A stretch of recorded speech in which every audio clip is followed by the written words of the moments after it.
Halo semuanya, Forecast in here. Kenalin, aku Pradita. Di podcast kali ini kita akan membahas sesuatu yang insightful nih teman-teman, tentunya juga dengan narasumber yang keren banget.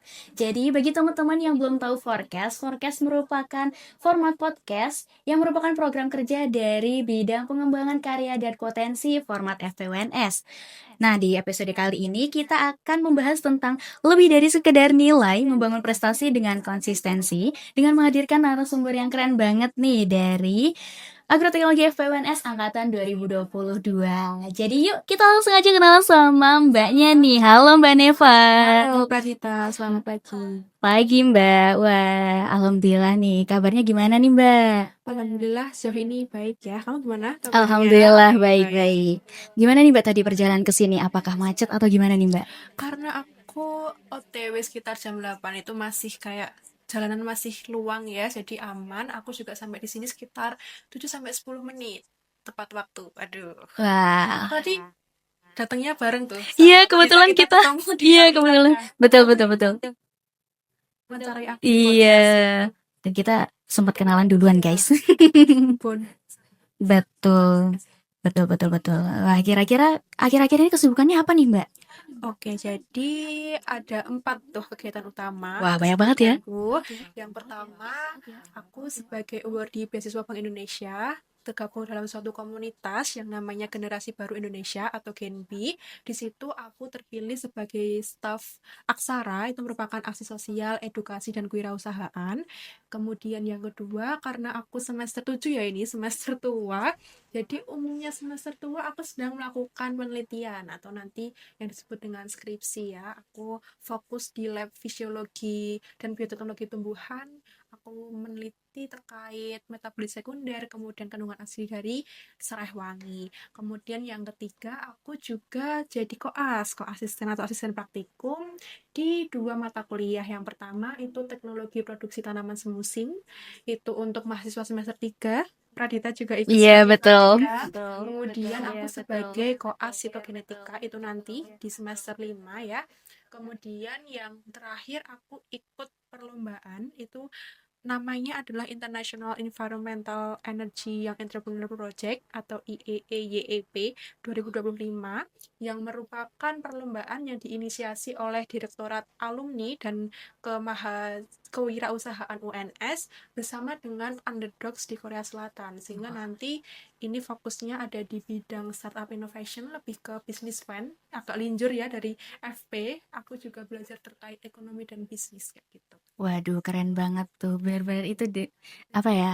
Berkaitan dengan Korea Selatan berarti itu ya Mbak? Iya, jadi nanti Wah, keren-keren. iya pakai full English tuh untuk presentasi, Wah, Q&A, mentorinya semuanya mungkin. wah keren-keren. Kemarin dapat juara berapa nih Mbak? Oke, karena oh ya, pertanyaan menarik tuh ya. Mhm. Jadi IEYB ini sebelumnya itu aku mengikuti yang namanya Hood Prize, itu konsepnya sama dengan IEEYEP, itu juga fokus di startup innovation, lebih ke business plan begitu, tapi untuk mentoringnya itu hanya sekitar 1 bulanan. Sedangkan aku yang IEYEP ini sekitar sampai nanti 2026, agak panjang Oh, itu berbulan-bulan ya. Nah, untuk yang whole price, alhamdulillah aku berhasil juara 2. Di situ aku mengembangkan produk yang namanya Pokot, Potato Edible Coating. Jadi itu semacam pelapis bahan makanan organik berbahan dasar kentang untuk menjaga atau meningkatkan daya simpan buah dan sayur di suhu ruang sekitar 14 hari. Jadi tanpa masuk kulkas, buah dan sayur kalian bakal terjaga dengan hanya menyemprotkan produk yang aku buat tersebut. wah Nah, dari menarik. situ aku lanjutkan ke IEYEP ini agar lebih matang gitu ya, karena mentoringnya juga lebih lama sehingga aku ingin menyempurnakan bisnis yang udah aku rancang di awal tadi.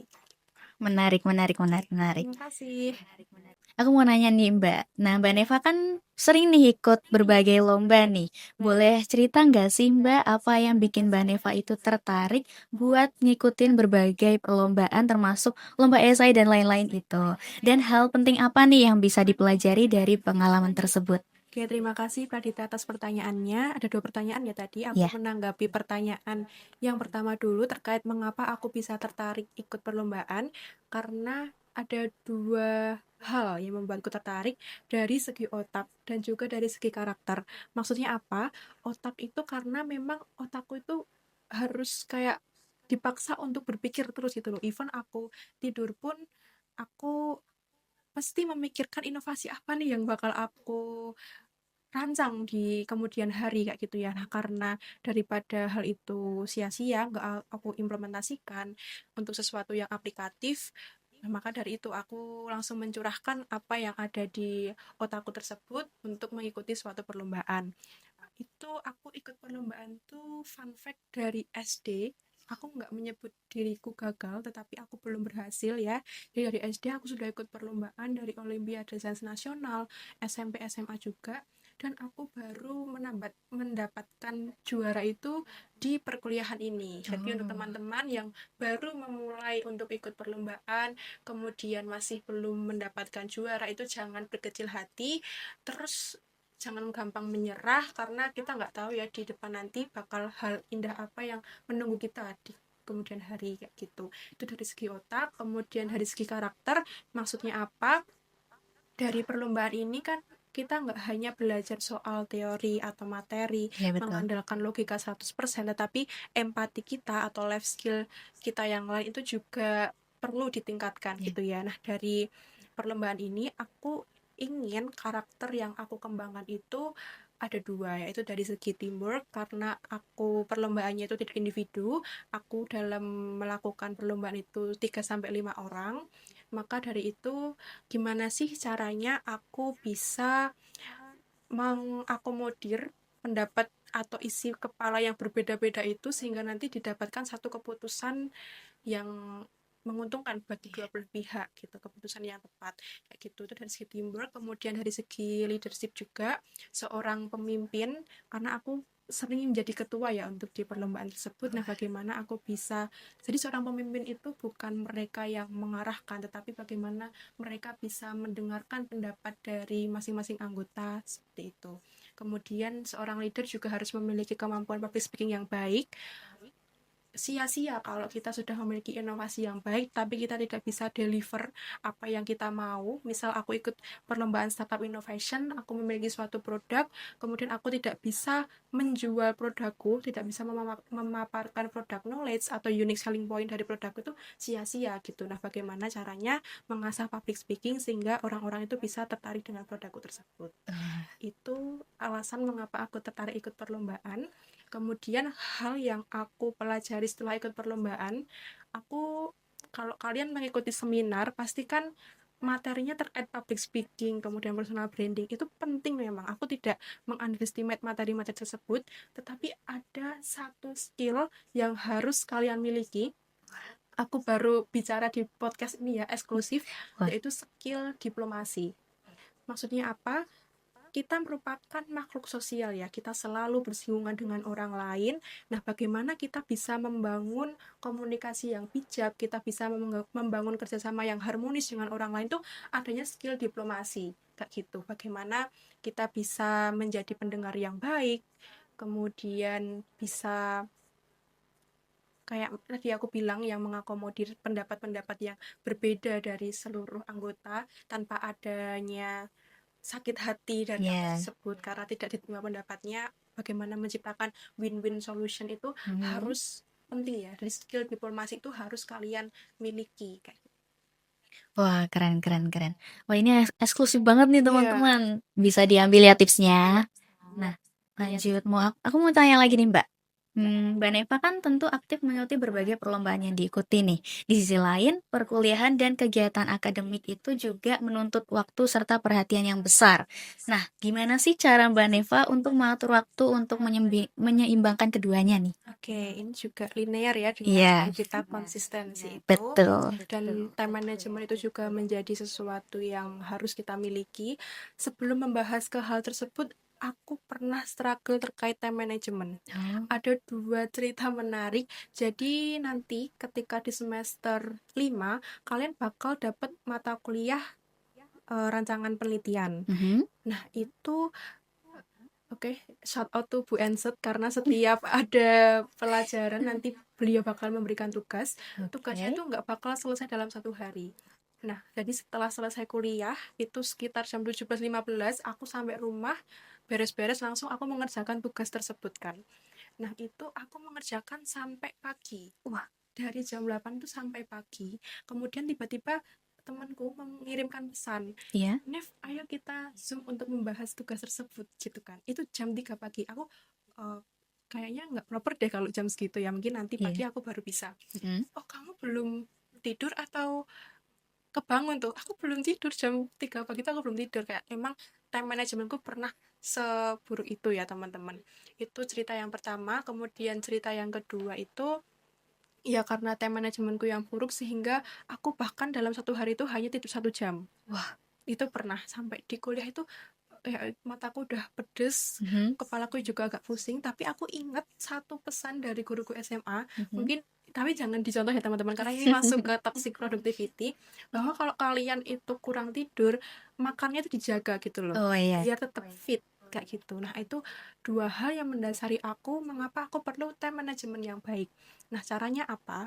Karena kita fokus di perkuliahan, kita harus mengutamakan kegiatan akademik dulu, Betul. baik itu laprak atau tanggung jawab kalian sebagai koas gitu ya. Jadi untuk membuat jadwalku biar lebih tertata, aku Mhm. biasanya download Google Calendar itu, aku masukin semua jadwalku di situ. Yang utama itu di perkuliahan, kayak kapan sih ngelaprak, kemudian Mhm. kapan aku ngekoas, kapan merevisi laprak-laprak praktikan gitu. Terus setelah itu, kalau misal masih ada jadwal yang kosong, aku masukkanlah itu untuk perlombaan. Karena perlombaan nggak cuma tentang materi ya, kita nggak cuma mengerjakan gitu, tapi kita juga perlu riset, kemudian survei. Nah, Iya betul. riset survei itu aku masukkan di sela-sela waktu yang disenggang. Dan Mhm. jangan lupa untuk tetap beristirahat ya teman-teman, karena kita hanya punya diri kita sendiri, pada Betul. akhirnya juga kita hanya memiliki diri kita sendiri. Jadi jaga diri kita baik-baik, jaga kesehatan, jangan terlalu diforsir, karena misal kita sakit kita juga nggak bisa melakukan aktivitas dengan nyaman Betul gitu. banget. Itu dari segi bagaimana aku menyeimbangkan antara perlombaan dan perkuliahan. Tapi sebenarnya nggak terlalu sulit. Mhm. Karena apa? Karena perlombaan yang aku ikuti ini juga linear dengan materi yang ada di perkuliahan. Jadi materi Mhm. yang ada di perkuliahan itu aku implementasikan di perlombaanku itu. Jadi sekali mendayung 2-3 pulau terlampaui gitu. Wah, Jadi gokil. sekalian aku belajar untuk materi perkuliahan di perlombaan itu. Oke, Gitu. oke, oke, oke. Nyerempet-nyerempet koas nih, Mbak. Kira-kira ada pengalaman yang paling berkesan gak sih, Mbak, pas di apa ya, selama ngekoas gitu, dan pengalaman apa nih yang paling berharga pas ngekoas nih, Mbak? Oke, terima kasih atas pertanyaannya. Jadi untuk koas aku udah mengajar Mhm. sekitar 4 mata kuliah kalau nggak salah. Ada botani di semester 1, Mhm. kemudian agroteknologi di semester 2, teknologi produksi tanaman semusim di semester 3, kemudian untuk sitokinetika semester 5. Nah, Oke. itu ada 4 koas. Yang paling berkesan adalah, jadi koas itu merupakan mimpiku sejak SMA. Aku dari SMA itu sudah menjadi guru privat les Oh, untuk tetangga-tetanggaku, yang meskipun wah. baru 1-2 orang ya, dan itu Oke. tanpa dibayar. Karena memang aku suka mengajar orang, aku suka melihat mereka itu penuh keingintahuan. Ah, iya, Kemudian iya, kalau iya. mereka udah tahu, aku suka melihat ekspresi mereka yang, oh Hmm. cuma kayak gini ya mbak, cuma kayak gini ya mbak gitu. Nah, dari situ kemudian aku masuklah di agroteknologi, kemudian Mhm. ikut praktikum botani. Loh, waktu praktikum yang mengajar tuh kakak tingkat tahu gitu Iya. kan. Loh, keren banget ini, berarti emang mbaknya masnya ini pinter banget gitu kan. Aku juga pengen mengajar di depan kayak guru, kayak ya mengajar banyak orang gitu loh. Kemudian aku diberi kesempatan juga waktu seleksi koas botani, aku langsung ikut, aku Wah. persiapkan dengan baik. Kemudian jadi di koas botani itu seleksinya ada wawancara sama seleksi mengajar Mhm. gitu ya. Kayak kamu milih materi acara berapa yang mau kamu ajar di depan koas-koas yang menyeleksi tersebut, kayak Mhm. gitu. Kemudian Oh. alhamdulillah aku bisa terpilih sebagai koas botani. Nah, pengalaman berkesan juga itu pertama kali aku mengajar di depan banyak orang. Oh. Aku itu keringat dingin, aku deg-degan banget, kayak gimana ya biar aku tuh bisa menyampaikan materi yang rumit tetapi dengan cara yang menyenangkan gitu loh, Iya, biar iya. biar para praktikan itu bisa menyerap dengan baik gitu. Kemudian pengalaman berkesan lainnya, aku mention untuk praktikanku Citra, Duh. Cynthia, Bayu, karena ketika selesai labjat itu mereka mendatangi aku ngasih hadiah kayak berkat Oh, Neva aku jadi tahu tentang ini gitu. Itu pengalaman berkesan. Dan fun fact teman-teman, aku sebagai koas aku selalu membaca saran oke. di rangka praktikan tuh aku membaca saran apa sih yang perlu aku evaluasi. Kemudian aku juga sering membaca kayak mereka menguji itu kayak meningkatkan moodku ya. Iya, iya. Nah gitu, itu untuk pengalaman yang berkesan. Terus tadi terkait Terkait pengalaman berharga apa nih yang bisa diambil dari pas ngekoas gitu, Mbak? oke pengalaman berharga, aku bagi antar praktikan dan juga antar koas. Nah jadi untuk sesama koas, pengalaman yang bisa aku ambil tentu saja tadi teamwork ya, Iya, karena untuk kan ketika praktikum kan perlu adanya materi tuh. Nah, yang betul. menyusun materi kan juga dari koas. Iya. Aku suka melihat kehektikan, kekeosan ketika menyusun materi-materi tersebut. Kemudian gimana sih cara kita bisa membangun materi yang menyenangkan di hadapan para praktikan kayak gitu. Kemudian jika antar praktikan tadi aku suka ketika melihat mereka itu paham dengan apa yang aku jelaskan Iya. gitu, sehingga itu pengalaman yang paling berharga yang bisa aku dapatkan sih ya, Iya. kemampuan public speaking, mengajar di depan banyak orang, dan kemampuan teamwork antar koas. Wah, keren banget nih, Mbak. Terus tadi aku mau tanya tentang Genbi nih setelah ini, oke. Nah, proses bisa gabung di Genbi itu kan cukup panjang ya, Mbak ya. Nah, karena peminatnya itu banyak banget, apakah Mbak Neva punya cara ataupun tips khusus nih buat kita apa ya, pengen kalau misalkan pengen bisa lolos seleksi itu apa aja nih Mbak kira-kira? Ini juga eksklusif, aku Uh, memberikan tips and trik bagi wah, teman-teman nanti yang nonton dan tertarik untuk ikut seleksi beasiswa Bank Indonesia, bisa didengarkan juga. Jadi aku mau jelasin dulu terkait Genbi. Itu kepanjangannya Generasi Baru Indonesia. Itu merupakan komunitas penerima beasiswa Bank Indonesia. Jadi Bank Indonesia tidak hanya memberikan uang gitu ya, tetapi mereka juga memberikan wadah pengembangan diri untuk para awardinya, wah, agar mereka nanti bisa mengkomunikasikan kebijakan yang ada di Bank Indonesia. oke. Sehingga kami itu istilahnya sebagai mitra strategis Bank Indonesia kayak gitu. Hmm, Sebagai tangan kanannya Bank Indonesia lah untuk menyebarluaskan kebijakan mereka di masyarakat oke, kayak oke. gitu. Nah, kemudian untuk proses seleksinya ada dua. Kan aku ini udah 2 periode. Ada perbedaan proses seleksi. Di tahun pertama itu proses seleksinya ada proses seleksi berkas dan Oke. kemudian ada proses wawancara. Proses seleksi berkas yang terpenting adalah kalian siapkan sertifikat penghargaan. Sekecil apapun, kayak kalian mau ikut PKM tapi belum lolos, itu bisa kalian masukkan karena itu juga berharga ya. Oke, oke, Apapun yang oke. kalian lakukan itu berharga, jadi gunakanlah sertifikat tersebut untuk menjual diri in a positive way ya. Oke. Menjual diri dengan cara yang baik gitu Oke, oke. maksudnya. Itu di sertifikat. Kemudian yang kedua, karena pada berkas itu ada namanya motivation letter. Itu seperti esai untuk diri sendiri gitu loh. Bagaimana cara kalian tadi menjual diri dengan cara yang baik, kalian tumpahkan di dalam motivation letter tersebut. Nah, aku bakal ngasih tips cara menyusun motivation letter untuk beasiswa Bank Indonesia. Yang pertama, kalian harus tahu visi misi baik itu Bank Indonesia maupun visi misi Genbi. Kemudian setelah tahu visi misi, kalian linearkan dengan pengalaman yang udah kalian punya. Misalnya gini, aku merupakan anggota dari komunitas Sedikita Surakarta. Jika kalian tahu, itu merupakan komunitas penyaluran bantuan dan pemberdayaan masyarakat di Kota Surakarta. Nah, itu apa yang aku lakukan di komunitas tersebut itu linear dengan apa yang menjadi pilar Genbi. Jadi pilar Genbi itu dia sebagai agen perubahan, sebagai future leader, kemudian sebagai frontliner. Nah, gitu. Jadi apa yang aku lakukan di komunitas tersebut, di situ aku bisa menjadi agen perubahan di masyarakat kayak gitu. Jadi apa yang kalian pengalaman yang kalian punya itu harus kalian linearkan dengan visi misi Bank Indonesia atau Genbi. Jadi jangan sampai keluar kemana-mana. Dan Oke. kemudian kalau kalian ingin membanggakan diri, jangan over. karena biasanya itu bisa membuat ilfeel interviewer kayak gitu. Oke, Karena oke, oke. nanti apa yang kalian tulis di motivation letter bakal dipertanggungjawabkan ketika kalian interview jika Oh, lolos. Kayak gitu. oke. Jadi itu tips dari aku untuk menyusun motivation letter. Kemudian di motivation letter juga kalian gak hanya sekedar tertarik untuk mengikuti beasiswa, tetapi apa sih keinginan dan apa sih benefit yang nantinya Bank Indonesia dapatkan ketika memilih kamu sebagai awardee beasiswa Awardee. Bank Indonesia. Tentu saja tadi sebagai uh, komunikasi ya untuk tangan kanan kebijakan Bank Indonesia Iya. kayak gitu. Itu kemudian seleksi yang kedua ada seleksi interview. Tentu saja kalian harus belajar kembali motivation letter, kemudian sertifikat yang kalian cantumkan itu kalian juga bisa pemaparan ini kalian Oh, melakukan apa di situ, oke, misal oke, di oke. organisasi kalian sebagai apa, kemudian kalau lomba ini lombanya tentang apa, tingkat apa kayak gitu. Kemudian selain itu kalian juga harus mempelajari seluk beluk Bank Indonesia. Ini yang struggle karena apa?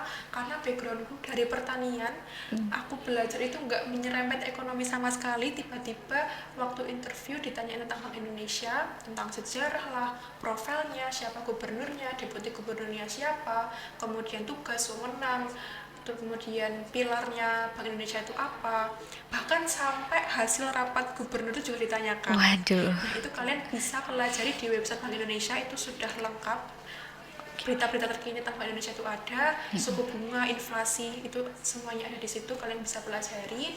Kemudian interview terkait Gen B. Iya. Kayak Gen B itu apa, kemudian divisinya apa saja, misal kamu ingin masuk di divisi ini, apa inovasi yang bakal kalian berikan, kayak gitu. Nah, kemudian itu di yang tahap yang tahun pertama Tahun ya. pertama. Tahun kedua itu beda lagi. Kalau Oh, yang proses berkas itu masih sama, iya. berkas-berkasnya, tapi ketika wawancara nggak nyinggung Bank Indonesia sama sekali. Waduh. Karena yang mewawancara itu dari kayak seperti perusahaan dari psikologi yang berbau Aha. psikologi, jadi mengulik diri kita sendiri gitu loh. Kayak kelebihan, kemudian kekurangannya gimana, kemudian cara kalian facing kekurangan yang kalian miliki kayak gitu. Berarti lebih kayak ke psikotes gitu kah, Iya, Mbak? nggak psikotes sih, kayak kalau psikotes kan ada tes-tes tentang Iya. itu kan.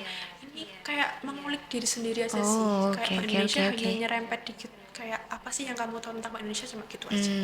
Oke, oke, oke. Tuh guys, Kalau jadi kalian ya, itu tadi tips and triknya. Jadi teman-teman, yuk kita coba untuk tahun depan. itu dibuka untuk semester 3 udah bisa, Oh, itu sudah udah bisa. bisa. Kira-kira itu kapan tuh, Mbak? Biasanya dibukanya. Nah, ini ada pengalaman lucu terkait itu. Oke. Aku semester 3 itu nggak tahu sama sekali tentang Gen B. Oh, Tiba-tiba oke. aku berterima kasih juga ke Mbak Husnul Khotimah, kalau Mbak nonton ini, makasih karena udah nge-share pengumuman Mhm. pendaftaran Gen B. Tiba-tiba dia DM aku gitu, Iya? ini ada pendaftaran ini, coba deh ikut, karena Iya. Gen B itu cuma 3 hari. Sedangkan 3 hari. 3 hari dibuka Wah, itu aku udah hari kedua, aku ya ampun, ini aku lihat berkasnya tuh banyak banget banyak. kan, Oke. termasuk surat rekomendasi dari kampus, surat Mhm. keterangan aktif itu kan nggak sehari jadi ya Mhm. kan. Dari akademik FP itu kalian harus kayak meminta permohonan dari web dulu, kemudian ditunggu ACC verifikasi, itu kan nggak satu hari jadi gitu loh. Iya, Kayak betul, aku betul. ngebut banget, belum motivation letter itu belum aku bikin. Nah itu jadi pengalaman lucunya di situ. Kemudian jadi kalian pantengin aja di info beasiswa, atau bahkan dari kanal Instagramnya Bank Indonesia juga share info kok, misal ada pembukaan beasiswa gitu. Atau kalian malah lebih baik bisa mempersiapkan dari sekarang, dari Oke. berkas-berkasnya, biar nanti kalau udah ada pembukaan kalian bisa langsung submit aja gitu. Oke. Kalau kalian butuh kayak proofread untuk motivation letter, aku bisa bantu Nah, teman-teman tuh hubungi guys. Pradita kalau Oke, oke, thank ya. you, Mbak. Thank you, thank you. Sama-sama. Oke. Untuk pertanyaan terakhir nih, Mbak. Nah, apa pesan Mbak Neva untuk mahasiswa lain nih yang pengen ikutin jejak Mbak Neva dalam meraih beasiswa dan aktif di dunia akademik gitu, Mbak? Aku ada beberapa wejangan, aduh kok wejangan kayak sepuh ya, Sharing-sharing. pesan lah Oh ya. ya. Yang pertama, teman-teman selalu libatkan Tuhan, andalkan Tuhan dalam setiap proses, dalam setiap langkah kalian. Even kalian bangun tidur kemudian cuma berangkat ke kampus, berdoa kepada Tuhan. andalkan Tuhan dalam setiap proses yang kalian lakukan gitu. Kita nggak ada apa-apanya tanpa adanya campur tangan dari Tuhan dan juga orang tua. Restu orang tua itu penting. Itu yang pertama, selalu libatkan Tuhan dan libatkan orang tua. Yang kedua, aku awal ikut lomba itu takut banget, kayak overthinking lah, ini gimana kalau aku nggak bisa mempresentasikan dengan baik dan lain-lain. Nah, maka dari itu, do it scared, lakukan dengan rasa takut, lakukan dengan tangan yang gemetar, lakukan itu sampai mual-mual, pokoknya lakukan, just do it for yourself, kayak gitu. Jadi kamu melakukan hal tersebut dengan rasa takut, lama-kelamaan rasa takut itu akan hilang, diganti dengan keberanian yang kalian miliki. Jadi jangan ragu untuk mencoba, karena ibaratnya gini, misal ada depan kalian ini ada pintu yang tertutup, kalian nggak berani buka, kalian nggak tahu di balik pintu itu bakal ada hal indah apa yang menunggu kalian. Gitu.